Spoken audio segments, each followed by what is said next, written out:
शहर की अग्रणी शैक्षणिक संस्था आदित्य विद्या मंदिर हायर सेकेंडरी स्कूल में वृद्ध दिवस पर आयोजित ऐतिहासिक सम्मान समारोह में लगभग 1300 दादा दादियों एवं नाना नानी का स्मृति चिन्ह भेंट कर सम्मान किया गया। कार्यक्रम में मुख्य अतिथि के रूप में एसडीएम आशुतोष गोस्वामी मौजूद थे। अध्यक्षता विद्यालय के संरक्षक ओपी जायसवाल ने की। स्वागत भाषण स्कूल संचालिका श्रीमती प्रीति कमलेश जायसवाल एवं उप प्राचार्य रूबी आनंद ने दिया। कार्यक्रम में विशेष अतिथि वक्ता के रूप में स्नेह के संस्थापक पंकज मारू, पत्रकार शरद गुप्ता एवं लेखक व शिक्षाविद सुरेंद्र मीणा ने देश में बढ़ रहे वृद्धाश्रमों पर चिंता व्यक्त की। लगातार 3 घंटे से ज्यादा चले इस कार्यक्रम में वृद्ध आश्रम एवं सामाजिक गतिविधियों पर आधारित कई नन्हे मुन्ने बच्चों सहित 150 छात्र छात्राओं द्वारा मार्मिक प्रस्तुतियां दी गई, जिसे देखकर हर किसी की आंखें नम हो गई। कार्यक्रम में पधारे दूर दूर से दादा दादी नाना नानी ने कार्यक्रम को काफी सराहा। कार्यक्रम में मुख्य रूप से गुरुजी राघवेंद्र वल्लभ व्यास, गोविंद मोहता, पार्षद प्रमोद सिंह चौहान, प्रकाश जैन, श्रीमती बबीता रघुवंशी, विशाल गुर्जर,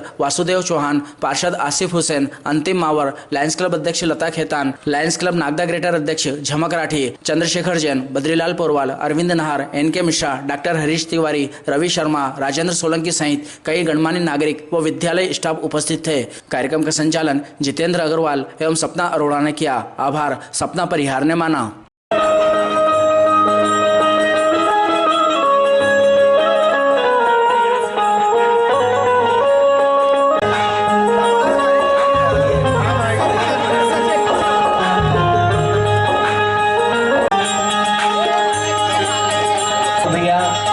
प्रेस क्लब अध्यक्ष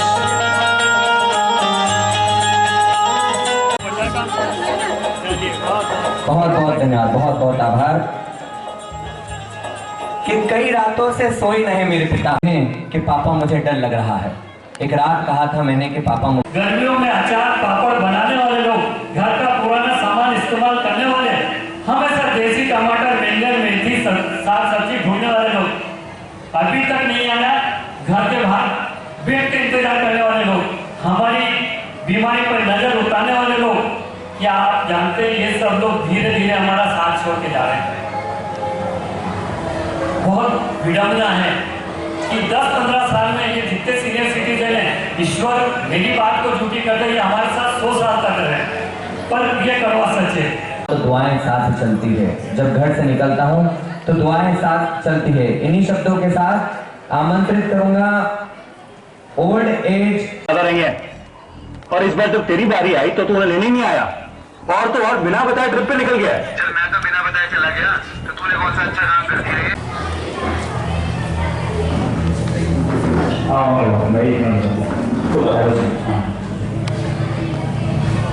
और मुझे क्या होगा पड़े, मेरे तो तेरी जीती जा रहा है, माँ से थोड़ा मना करेगा, मुझे तैयार तो पूरा हिस्सा चाहिए। Then, that's the report of law. Did I watch?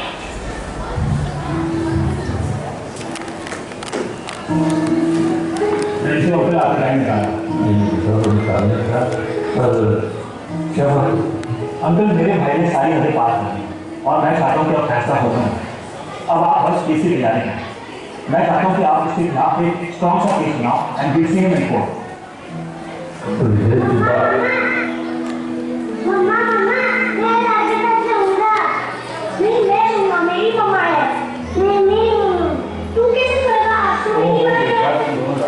तुम दोनों हो रहा, मैं हो जाऊंगा, जिससे बता रहा।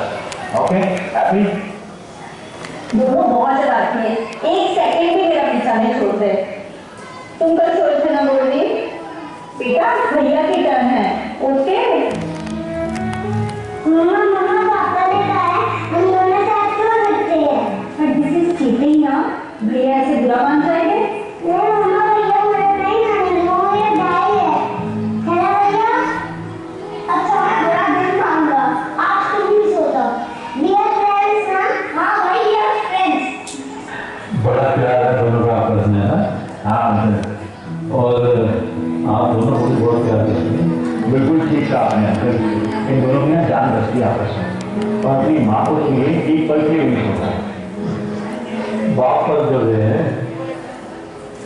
बेटा, जब तू और तेरा भाई छोटे छोटे थे ना, मैं तब से घर में आ रहा हूँ, सारे लीडर केस नहीं हैंडल कर रहा आपके पापा को। तो दोनों भाई भी ना जब लगभग इतने छोटे थे ना, अपनी माँ के लिए ऐसे ही लड़ा करते थे, खाने के लिए, हाथ में सोने के लिए, साथ में जाने के लिए। मेरी माँ मेरी माँ मेरी माँ किया करते थे तुम लोग। पर आज तुम दोनों को तेरी माँ कैसे रख छोड़े बच्चे?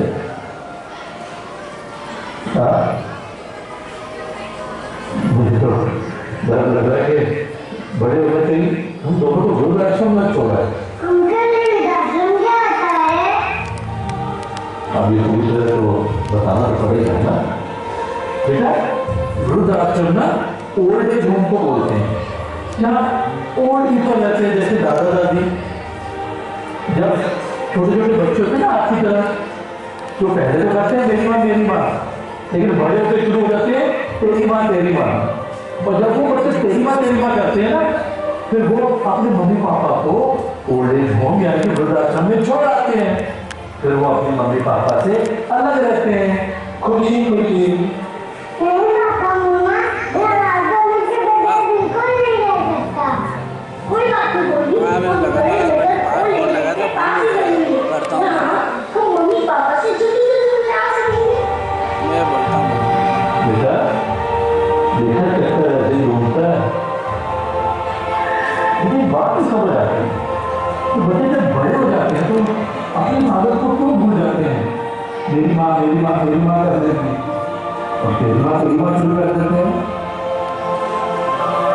जब बच्चे छोटे होते हैं तो माँ बाप कितनी सेक्रीफाइस करती है।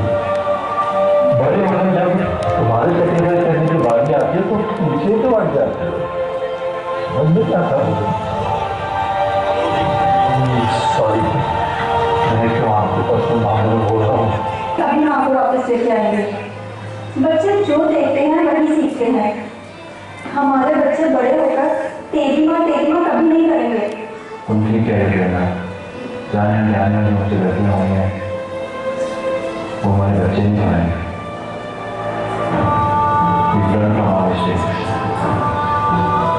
और ये भी माँ बाप से बनाएंगे। चलो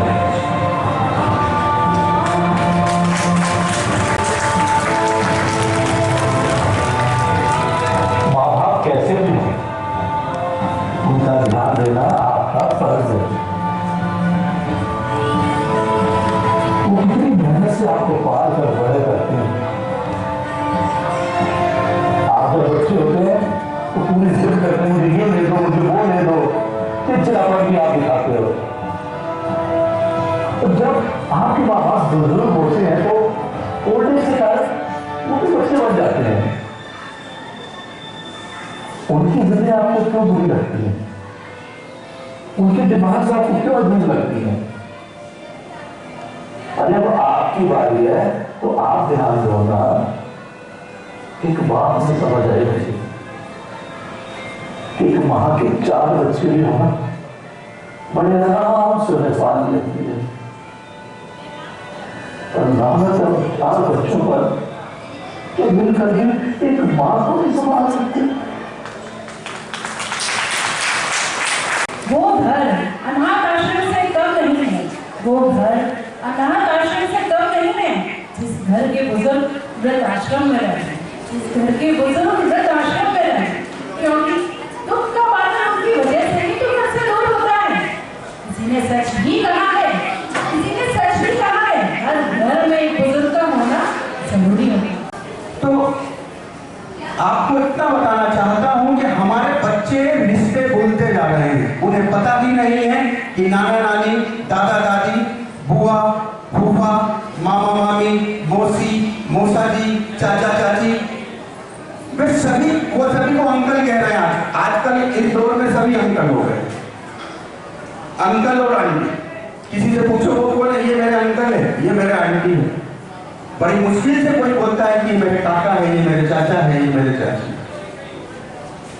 हजारों साल की परंपराओं को क्यों टूटने दिया जा रहा है, ये तो बात मेरी समझ से परे है।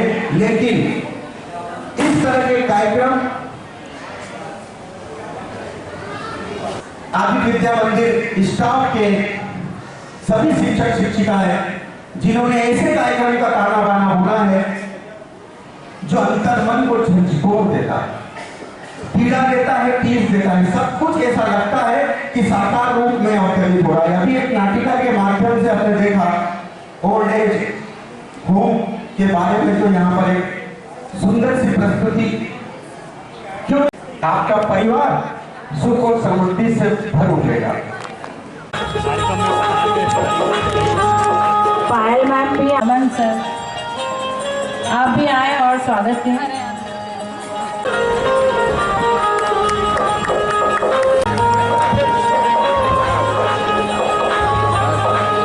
गोविंद जी महोदय का हार्दिक हार्दिक अभिनंदन। अरे नेक्स्ट एक्ट की और की जी हाँ, जैसा कि हम सभी जानते हैं कि नवरात्रि का पावन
मजबूर कर दिया।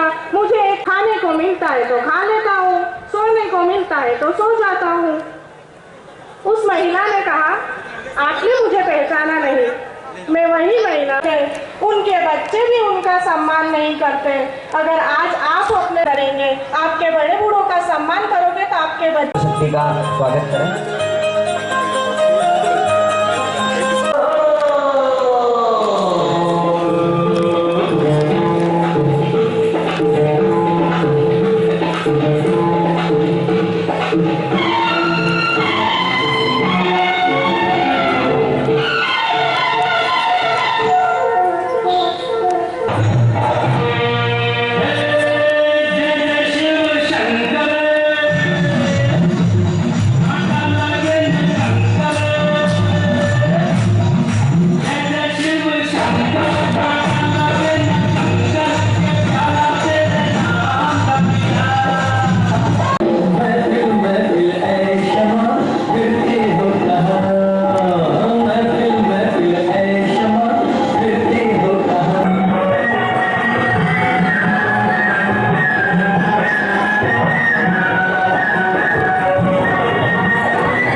माँ,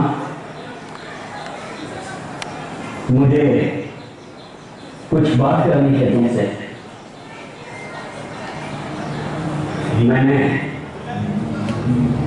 मैंने और सुनीता ने शादी करने का फैसला कर लिया है। भगवान तुम दोनों को खुश रखे। आज की सुनीता को दे देना।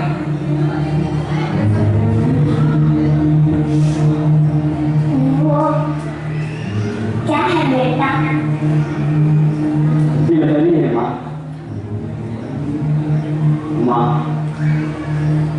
शादी के बाद सुनीता और मैं साथ साथ रहेंगे।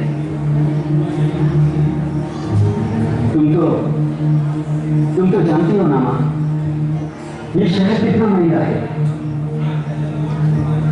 मेरा और तुम्हारा गुजारा तो कैसे भी हो जाता है, पर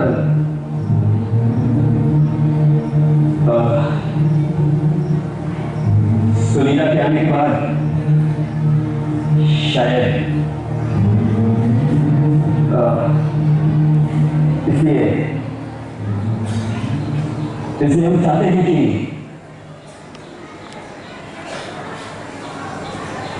वो क्या है बेटा?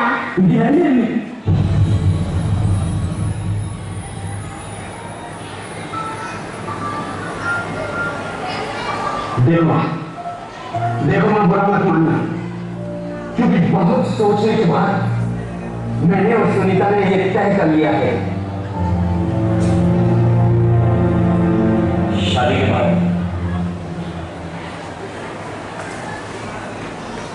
के बाद हम तुम्हें साथ नहीं रख पाएंगे।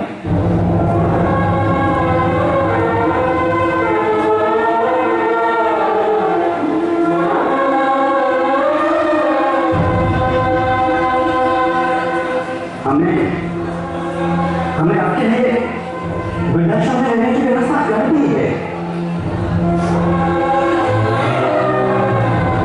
वो क्या है बेटा? कितनी बार बताऊं कि वो गिलहरी है? वो क्या?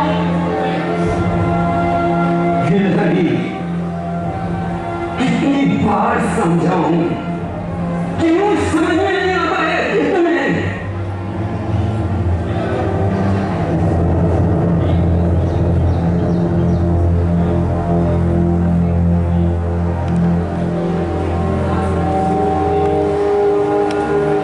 अब कहां जा रही हो तुम?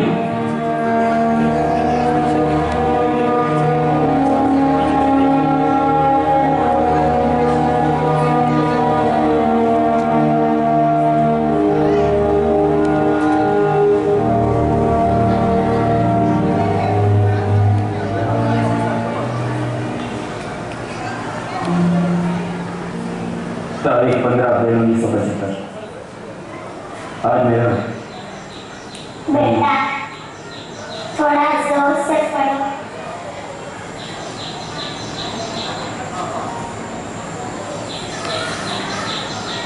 आज मेरा बेटा 3 साल का हो गया।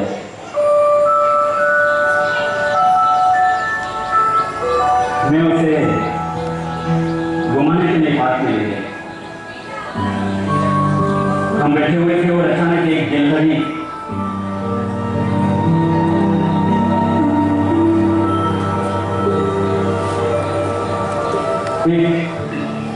हमारे सामने आकर खेलने लगी।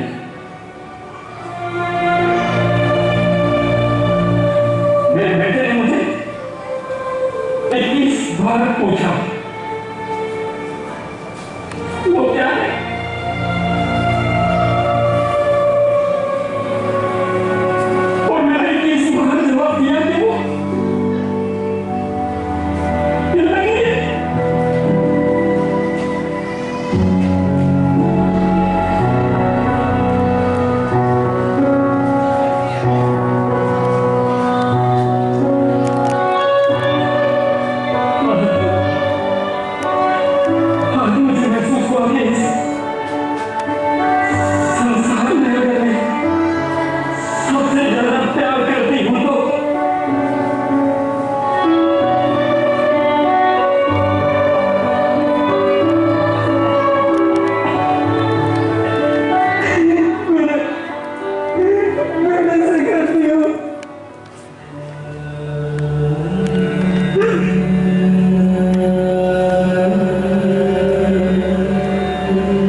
पंख बड़े हो जाएं तो छोड़ देते हैं आशियाने के पंछी, भूल जाते हैं कि कभी। आज दिनांक 1 अक्टूबर को अंतर्राष्ट्रीय वृद्धजन दिवस मनाया जाता है और इस अवसर पर हम सभी लोग इकट्ठे हुए हैं सर्वप्रथम कमलेश जी जायसवाल साहब को, लायंस क्लब नागदा को एवं इस सुंदर से आयोजन से जुड़े प्रत्येक व्यक्ति को जिसने इसको आज गढ़ा है, वो सभी लोग साधुवाद के पात्र हैं, क्योंकि कहीं ना कहीं यदि मैं भी यहाँ पे खड़ा हुआ हूँ तो उसमें मेरे जो बूढ़े बुजुर्ग हैं, मेरे माता पिता हैं, उनका बहुत सारा योगदान रहा है और जिसको मैं शब्दों में जरूर नहीं सकूँगा। मेरे से पूर्व के वक्ता जो हैं, विशेषकर जी मैंने सुना, काफ़ी अच्छी से उन्हें उसके द्वारा बताया गया चीज़ों को, और कहीं कि हम सभी लोग इतनी अंतरात्मा से पूछे तो हम सभी लोग उससे वाकिफ हैं और उसको हम लोग महसूस करते हैं। अभी जैसे मेरे बोलने से पहले एक बहुत ही सुंदर सा एक्ट हुआ, काफ़ी कठिन एक्ट था, और मेरा जब मैं क्योंकि SDM और वृद्धाश्रम विजिट करता हूँ और देखता हूँ तो कई बार चीज़ें जो एक सामाजिक बुराई नहीं कहूँगा इसको, वृद्धाश्रम हमको भारत जैसे देश में जहाँ पे जो परंपराएं हैं, जहाँ पे जो संस्कृति है हमारी, शुरुआत से ही हम लोग को उसमें गढ़ा जाता है, लेकिन फिर भी हमारे यहाँ पे ऐसी व्यवस्था हमको करनी पड़ रही है। तो हमको ये विशेष में ध्यान देने की विशेषकर हमारे माता पिता का बूढ़े बुजुर्ग का अच्छे से ध्यान रखें। कहीं जो पुराना जो आज से 50-60 साल पहले की बात करूँगा मैं, तो इस प्रकार की कोई विशेष दिवस की आवश्यकता शायद नहीं थी, क्योंकि कहीं ना कहीं हमारा जो सामाजिक ताना बाना था, जो सोशल स्ट्रक्चर था, फैमिली का जो स्ट्रक्चर था, वो ऐसा था जिसमें कि जो हमारे रिप्रेजेंट होते थे जिनमें वो भी इन्वॉल्व रहते थे। लेकिन पिछले 40 से 50 साल में जो टेक्नोलॉजी ने लगातार प्रगति की है और अन्य जो सोशल स्ट्रक्चर्स हैं कितने बदलाव आए हैं, शायद वो आज से 500 या 1000 साल में इतने बदलाव नहीं आए हैं, इतने अभी 40-50 साल में बदलाव आए हैं। तो इस वर्ष की जैसे मैं आज का अखबार भी पढ़ रहा था, नेट जब मैं सर्च कर रहा था तो मैंने देखा कि इस बार के जो अंतर्राष्ट्रीय वृद्धजन दिवस है उसकी थीम है resilience of older generation in a changing world.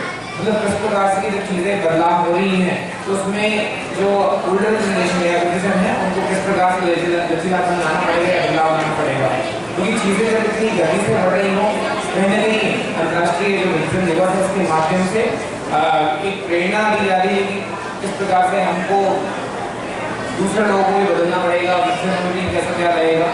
तो उसकी यह थीम आधारित रही है। और मेरा मुझे एक मंच भी मिला है, तो उस माध्यम से मैं एक और चीज़ कहना चाहूँगा कि मध्य प्रदेश सरकार का एक अपने आप में एक रेजोल्यूशन है जिसमें कि माता पिता के भरण पोषण का अधिकार जिसको कहा जाता है, जिसमें कि उनको विधिक रूप से उनको ये राइट दिया गया है, अधिकार दिया गया है। कोई भी बच्चे कोई भी उनके जो विधिक उत्तराधिकारी हैं उनको अपने अधिकार से या घर से कोई भी संपत्ति से बेदखल करते हैं, उनका विधिक अधिकार है कि राष्ट्रीय न्यायालय में इसमें एक बात लगा सकते हैं, इसमें कि वकील या विमर्श करने की भी जरूरत नहीं है। उसमें SDM एक न्यायालय के रूप में काम करेंगे और इसमें सिविल कोर्ट की बराबर की अधिकारिता दी गई है रंजन न्यायालय को। इस संबंध में यदि कोई भी ऐसा केस आपकी जानकारी नहीं है तो जरूर आप रंजन न्यायालय से संपर्क करें। इसमें हमारी पूरा प्रयास है कि जल्दी से जल्दी जीवन खड़ी केस हम लोग इसमें आदेश पारित करके न्याय दिलाएं। तो कहीं ना कहीं एक sort of fast track court है इनसे रिलेटेड केसेस में। और बाकी सबसे बात ये है कि इस प्रकार का आयोजन होता है तो इस प्रकार की स्थिति ही ना बने, लेकिन फिर भी हमें अपने अधिकारियों की जानकारी होना चाहिए। तो एक माता पिता भरण पोषण जो अधिनियम है वो भी सरकार के द्वारा मध्य प्रदेश शासन के द्वारा लागू किया गया है और इसका भी लाभ लिया जा सकता है। और पुनः जो लायंस क्लब इंटरनेशनल टीम है, प्रदेश एफआरसी की टीम है, आरसीबी की टीम है, उसको बहुत बहुत साधुवाद। उनको एक बहुत ही टचिंग कार्यक्रम जिसको हम कह सकते हैं। अभी SDM सर कह रहे थे कि हमारी तो सनातन संस्कृति रही ऐसी है कि हमें इस तरह के कार्यक्रमों की आवश्यकता ही क्यों पड़े। बिल्कुल सही बात है। हमारी जो सनातन संस्कृति अनादिकाल से जो चली आ रही है वह हमेशा बुजुर्गों के सम्मान की बात करती है, लेकिन समय के साथ जब परिवर्तन आता है और नई जनरेशन जब आती है तो बहुत सारी चीजें हम पाश्चात्य संस्कृति की अपनाने लगते हैं, और जब पाश्चात्य संस्कृति को हम अपनाते हैं तो आवश्यकता होती है इस प्रकार के कार्यक्रम की।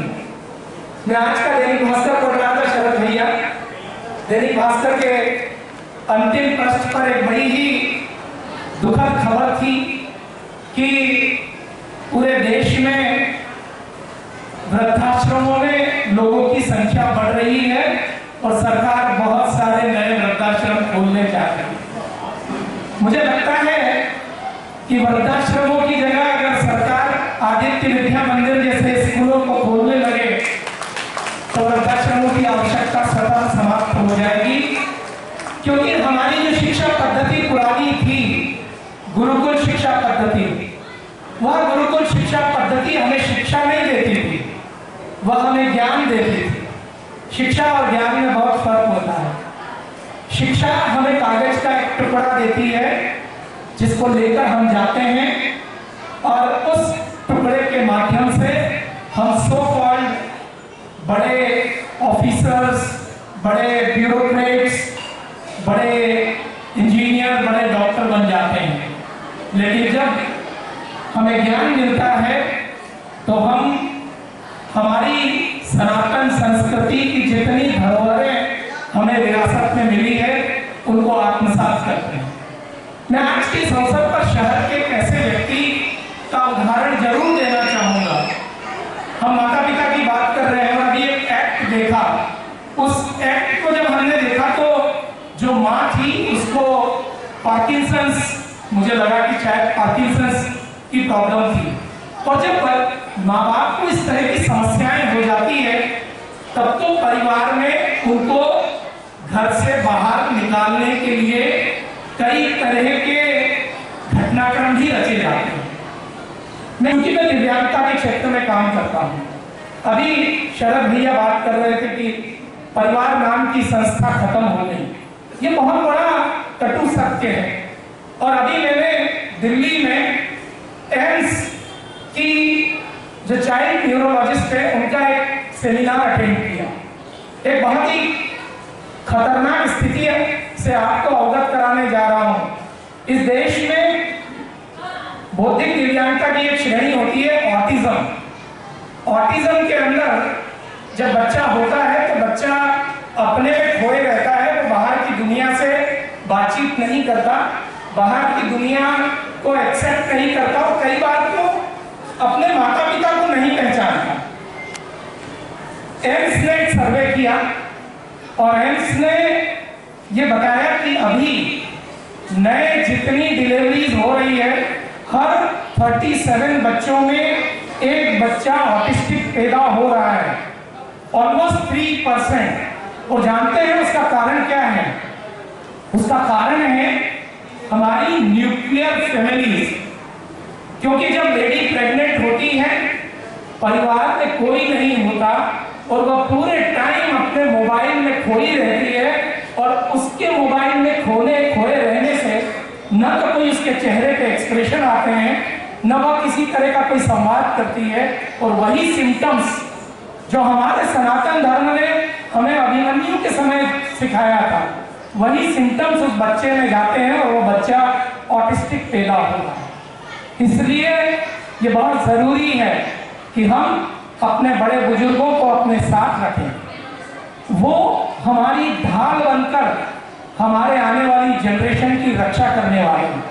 इसलिए मेरा इस मंच के माध्यम से आज के इस अवसर पर सभी से यह विनम्र अनुरोध है कि हमारे ये बड़े बुजुर्ग हमारी अमूल्य धरोहर है, इन्हें बहुत ही सुरक्षा से रखें। और साथ ही ये जितने माता पिता बैठे हैं, अभी बहुओं की बात कर रहे थे, मैं एक और नई बात आपको कहकर अपनी वाणी को विराम दूंगा। जब हमारे घरों की बच्चियां बड़ी होती है तो हम बच्चियों को एक ही शिक्षा देते हैं, तुझे पराये घर जाना है। मेरा आप सबसे विनम्र अनुरोध है, ये बच्ची हमारे घर में तो 25 साल रहेगी, लेकिन उसको पराये घर नहीं, उसको अपने घर जाना है जहां उसको पूरा जीवन बिताना है। क्योंकि जब हम पराया घर कहते हैं तो वह वहां जाकर अपनी सास को अपनी माँ कभी समझ नहीं पाती, अपनी ननद को अपनी बहन समझ नहीं पाती। उसे यह शिक्षा दे कि उसको अपने घर जाना है, उसको पराये घर नहीं जाना है।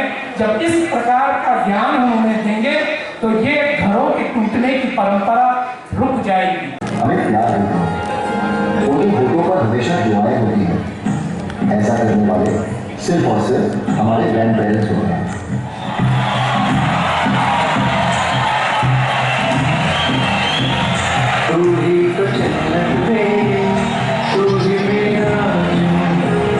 तू ही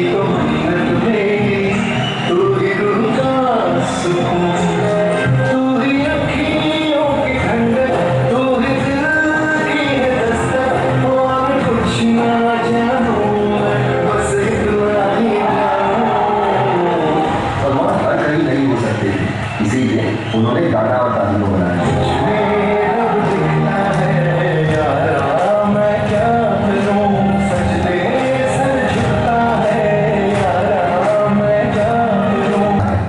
उन्हें हम बड़े प्यार से नाना नानी कहते हैं।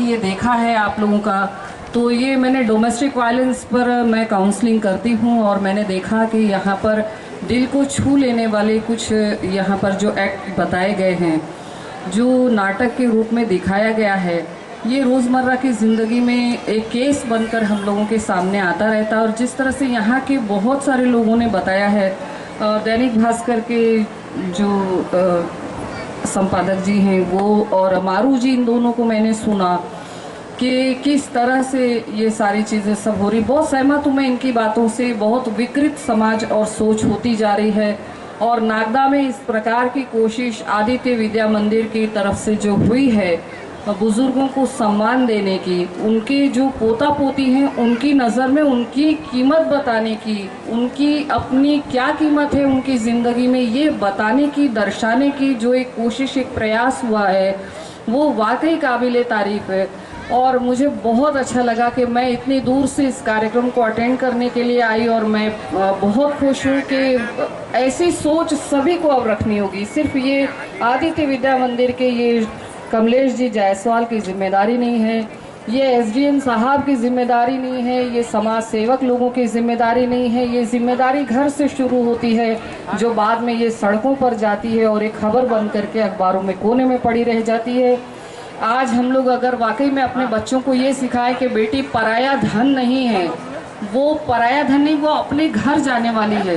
ये सारे बुजुर्ग वृद्धाश्रम, ये सारे सब परेशानियां जो हो रही हैं, ये कहीं न कहीं हमारे संस्कार में जो हम बेटियों को देते हैं उसका परिणाम उभर कर आता है। बहू से हम अपेक्षा करते हैं कि बहुत अच्छी और बहुत आज्ञाकारी बहू आए। पहले आप अपनी बेटी को आज्ञाकारी बनाइए, उसके अंदर आप ससुराल के लिए भाव जगाइए, तब कभी किसी वृद्धाश्रम की जरूरत नहीं पड़ेगी।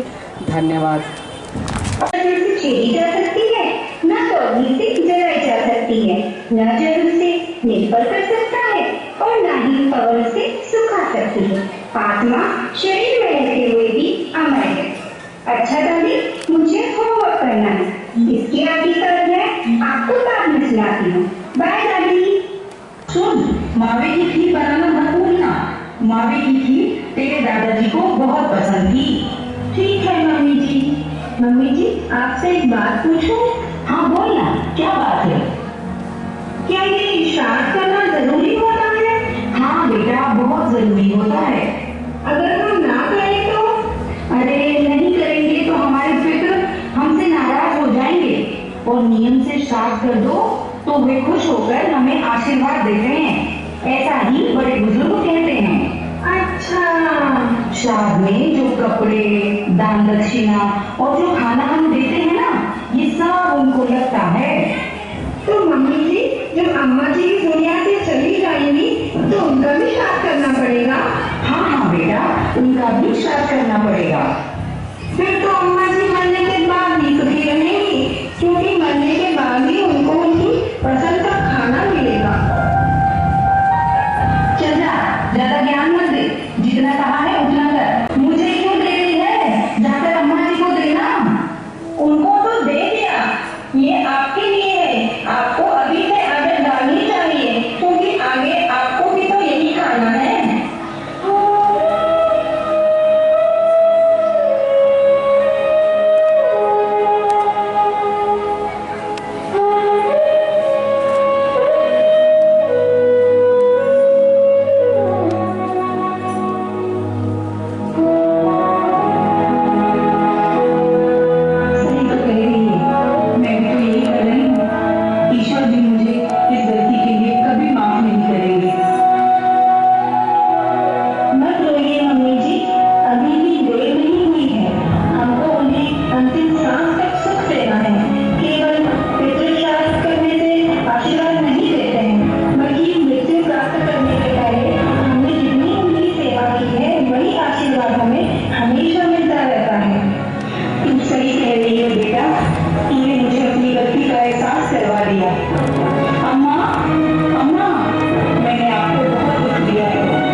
जीते जी जो कर सके कर लीजिए। गणेश चतुर्थी के बाद श्राद्ध के 16 दिन का इंतजार करने के लिए कौवा, गाय और काला कुत्ता ढूंढने के लिए आज बहुत मशक्कत करनी पड़ती है। हमारे जो घर में जो लोग हैं उनकी सेवा कर लीजिए। हमारे वक्ताओं ने जो भी कहा है आपको, मैं महज 5 मिनट में अपनी बात खत्म करूंगा, लेकिन एक बात कहना चाहता हूं। इस मंच के माध्यम से जितने भी कार्यक्रम आज हुए हैं, जितने भी कार्यक्रम हुए हैं, मैं भगवान से प्रार्थना करना चाहता हूं, मां भगवती से प्रार्थना करना चाहता हूं कि ये जो घटनाक्रम इस कार्यक्रमों के द्वारा काल्पनिक रूप से दिखाए गए हैं, प्रकाश भैया, पिंकू भैया, यहाँ जितने भी लोग बैठे हुए घर पे, ऐसा किसी के साथ ना हो, बस ऐसा किसी के साथ ना हो, किसी के साथ ना हो। बस मां भगवती से आज के दिन में यही प्रार्थना करना चाहता हूँ। जो कुछ यहाँ हुआ है वो काल्पनिक है, वो काल्पनिक है। बच्चों ने बहुत अच्छी प्रस्तुति दी है, लेकिन ऐसा किसी के घर पे ना हो, और अगर होता भी हो जाने अनजाने, आज के दिन से ठीक करना शुरू कर दो। प्रायश्चित स्वीकार होगा मां भगवती के दरबार में। ने जो ऐतिहासिक कार्यक्रम रखा उसके लिए मैं पूरी टीम को अपनी ओर से बहुत ढेर सारी शुभकामनाएं और बधाई देती हूँ। वास्तव में ये बिल्कुल सच है। अभी मेरे भाई सुरेंद्र भाई कह रहे थे कि जो भी नाटक प्रस्तुति दिखाई गई वो काल्पनिक दिखाई गई, लेकिन भाई ये बात उतनी भी सच है कि वास्तव में समाज में जब हम देखते हैं, जिस समाज में हम रह रहे हैं, जितने भी नाटक हैं वो कहीं ना कहीं किसी ना किसी घर में होता ही है। तो मेरा आज आप सबसे निवेदन है कि कृपया अगर आप में, मैं भैया को, पिंकी भैया और पूरी टीम को बहुत बहुत धन्यवाद देना चाहती हूँ कि इस तरह के आपने ये प्रोग्राम रख के जो समाज को जगाने का काम किया है वो सराहनीय है। और मैं आज मेरे भाई पिंकू भैया से भी कहना चाहती हूँ कि भैया आप लोग जिस तरह से समाज में काम करते हैं वो बहुत सराहनीय काम है। आप जिस तरह एक संडे को रूबरू कार्यक्रम कर रहे हैं, सारी समस्याओं का नगरवासियों से पूछ रहे हैं और उसका समाधान कर रहे हैं, ऐसा ही मेरा आज आपसे निवेदन है कि यह कार्यक्रम ऐसा भी रखें जिसमें माता पिता और बच्चे भी उसमें आए और उनसे सवाल जवाब करें। कहीं ना कहीं भैया मैं सच कह रही हूँ कि आज मैं इतनी भावुक हो गई कि मेरे आंसू नहीं रुक रहे थे, क्योंकि मैं घूमती हूँ, समाज में रहती हूँ, मुझे पता है। कल ही एक मैंने वीडियो देखा था, एक छोटा सा वीडियो देखा था मैंने, जिसमें एक माँ 10 साल से बीमार थी। उस माँ को चौथी मंजिल में टेरेस पे ले जाके उसके बेटे ने धक्का दे दिया, उसने धक्का दे दिया, उसकी मृत्यु हो गई। जब बाद में बेटा पकड़ाया तो पूछा गया तो बोले मैं संभाल नहीं पा रहा था उस माँ को। अरे धिक्कार है उन बेटों को, उन बहुओं को जो ऐसे अपने माता पिता को संभाल नहीं पा रहे। आप उस चीज को देखा कि जब हम छोटे रहते हैं, जब हमारा जन्म होता है, एक तो वो माँ जो 9 महीने हमें गर्भों में रखती है, वो पीड़ा को सहन करती है। उसके बाद जब हमारा जन्म होता है, एक गरीब भी परिवार रहेगा, गरीब के परिवार में भी उस बेटे की, बच्चों की पूरी मांग पूरी की जाती है। लेकिन जब वही बच्चा बड़ा होता है और किसी काबिल बनता है तो उस माता पिता की मांग वो पूरी नहीं करता है। और मैं आज इस अवसर पर एक बात और कहना चाहती हूँ, कितने भी बड़े बन जाओ, कितना भी पैसे वाले हो जाओ, लेकिन कोई भी बच्चा माता पिता का कर्ज चुकाने लायक आज तक पैदा ही नहीं हुआ है जो वो उस माता पिता का कर्ज चुका दे। आज इतने अच्छे आयोजन के लिए मैं चाहती हूँ कि नागदा नगर के सारे स्कूलों में ऐसे आयोजन हो और ऐसे आयोजन होते रहना चाहिए। जय हिंद, जय भारत। इस आयोजन की मैं साक्षी बनी, उसके लिए मैं पूरी स्टाफ का धन्यवाद देती हूँ, दिल से देती हूँ। धन्यवाद। जरूरत नहीं है। मैं आपसे सिर्फ एक छोटा सा आग्रह करने आया हूँ। मैंने पिंकू भैया को नहीं सुना, मैं पंकज भैया को सुन रहा था और बाकी सुरेंद्र वगैरह को सुना। मैं तो आपसे सिर्फ इतना आग्रह करने आया हूँ कि ये जो सारा चक्र है, इसकी जड़ को अगर खत्म करना है तो शाम का खाना परिवार के साथ खाना शुरू कर दीजिए। जिस दिन आप शाम का खाना परिवार के साथ खाना शुरू कर देंगे, ये विसंगतियां परिवार से अपने आप स्वतः समाप्त हो जाएगी। जैसे ही आप घर जाएं, मोबाइल को साइड में पटक दीजिए और जितना परिवार को समय देंगे उतनी एक दूसरे के प्रति संवेदना बढ़ेगी। जब परिवार में हमारी एक दूसरे के प्रति संवेदना बढ़ेगी तो हम एक दूसरे का मान सम्मान, एक दूसरे का दुख दर्द समझेंगे। और बस जिस दिन हमने ये समझ लिया तो उस दिन मुझे लगता है कि इस तरह के सारे प्रदर्शन और इनकी जरूरत हमको इस तरह से सार्वजनिक करने की जरूरत ही नहीं पड़ेगी। इसका एकमात्र मूल मंत्र है कि हम परिवार को समय दें, परिवार के अन्य सदस्यों के सुख दुख में खड़े रहें, बच्चों से बात करें। आज सबसे बड़ी विडंबना ये है कि पति पत्नी दोनों के पास टाइम नहीं है, बच्चों से बात ही नहीं कर पाते हैं। उनके टीचर्स ने उनको क्या कहा, उनके होमवर्क की कॉपी हम नहीं देख पाते हैं। आप सोचो जब हम बच्चों के प्रति अपना कर्तव्य, माफ कीजिएगा मुझे शायद कुछ लोगों को मेरी बात गलत लगे, लेकिन मेरा समझाने का या मेरा बात करने का अपना तरीका है। जब हम बच्चों की कॉपी नहीं देख पा रहे हैं, उनके टीचर्स ने उनसे क्या कहा हम ये नहीं पता कर पा रहे हैं, तो आप कल्पना कीजिए जब उस बच्चा जब वो बड़ा होगा तो उसकी हमारे प्रति क्या संवेदना होगी। और जब उसकी संवेदना नहीं होगी तो निश्चित वृद्धाश्रम इस देश में बढ़ेंगे। तो इस देश के अगर वृद्धाश्रमों को रोकना है तो हमको नींव पर काम करना होगा। और नींव इस देश के बच्चे हैं, उनको हमें समय देना पड़ेगा, उनके अंदर हमें अपनी संवेदनाएं डालना पड़ेगी। जब उनको हम इस तरह का कल्चर देंगे, इस तरह का नेचर देंगे, इस तरह के संस्कार देंगे, तो आप निश्चित मानिए शाने शाने आने वाले दिनों में वृद्धाश्रम पूरी तरह समाप्त हो जाएंगे, बंद हो जाएंगे। मेरी तरफ से आप सभी पधारे हुए अतिथियों का पुनः स्वागत करती हूँ और आभार व्यक्त करती हूँ। मैं देख पा रही हूँ, क्षमा कीजिए कोई नाम छूट जाए तो हाथ जोड़कर क्षमा प्रार्थी हूँ। आप सभी हमारे लिए विजय अतिथि हैं और मैं हृदय से आपका आभार व्यक्त करती हूँ। भारतीय संस्कृति की परंपरा का सम्मान करते हुए हमारे विद्यालय के संचालक माननीय गंगे जी, हम कह सकते हैं कि बहुत ही ज्यादा सफलतापूर्वक कार्यक्रम हो गया है। जब पूरा परिवार साथ होता है तो हर दिन दिवाली होती है। जीवन भर की जीवन साथ ये कुछ भी नहीं ले जाते हैं, अपने साथ ये कुछ भी नहीं ले जाते हैं। इन्हें थोड़ा समय मुस्कुराहट को जी भर के देखिए, फिर इनके चेहरे की मुस्कुराहट को जी भर के देखिए। ये आपको हर मुश्किलों से बचाएंगे। ये बर्गर